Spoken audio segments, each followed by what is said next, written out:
NEET தேர்வு சம்பந்தமாக ஒரு கவன ஈர்ப்பு தீர்மானம் கொடுத்திருந்தோம். அந்த கவன ஈர்ப்பு தீர்மானத்தின் அடிப்படையில் இப்பொழுது நேரமில்லாத நேரத்தில்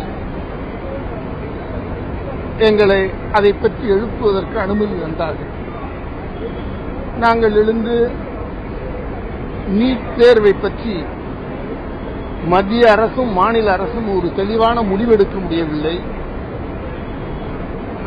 தமிழ் வழியிலே தயார் செய்த கொஸ்டின் பேப்பர் தவறுதலாக இருந்தது. அதற்குரிய நடவடிக்கையை மத்திய அரசு எடுக்கவில்லை. அதேபோல மாநில அரசு நீட் தேர்வு நடக்காது என்று பல தடவைகளில் வாக்குறுதி தந்தீர்கள். ஆனால் அதை செயல்படுத்தவில்லை. அதனால் இன்றைக்கு தமிழகத்திலே தேர்வு எழுதிய மாணவி பிரதிபா என்பவர் உயிரிழந்திருக்கிறார்.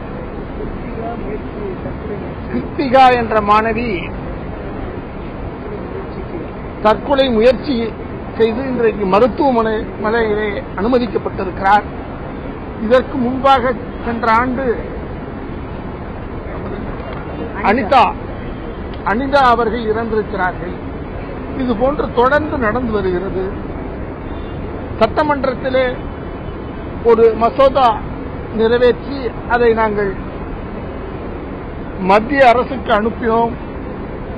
ஆனால் அதனுடைய நிலை என்ன, அரசிடம் இருக்கிறதா, ஜனாதிபதி மாளிகையிலே இருக்கிறதா என்று கூட இங்கே இருப்பவர்களுக்கு தெரியவில்லை. இந்த மாநில அரசு மெத்தனமாக நடக்கிறது. தமிழகத்திலே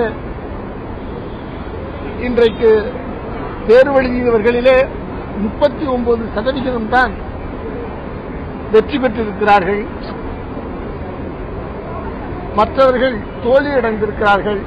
இதற்கு காரணம் மத்திய அரசு ஒழுங்காக பயிற்றுவிக்கவில்லை. இதற்கெல்லாம் காரணம் இந்த அரசுதான் என்று சொன்னோம். இதற்கு பதிலளிக்கும் விதத்தில் மக்கள் நல்வாழ்வுத்துறை அமைச்சர் அவர்கள் இதை இந்த தவறுக்கும் அவருக்கும் சம்பந்தமில்லாதது போல எல்லாமே அவர்கள் சரியாக செய்தது போல இன்றைக்கு அரசு வைத்திருக்கக்கூடிய அந்த மக்கள் நல்வாழ்வுத்துறையினுடைய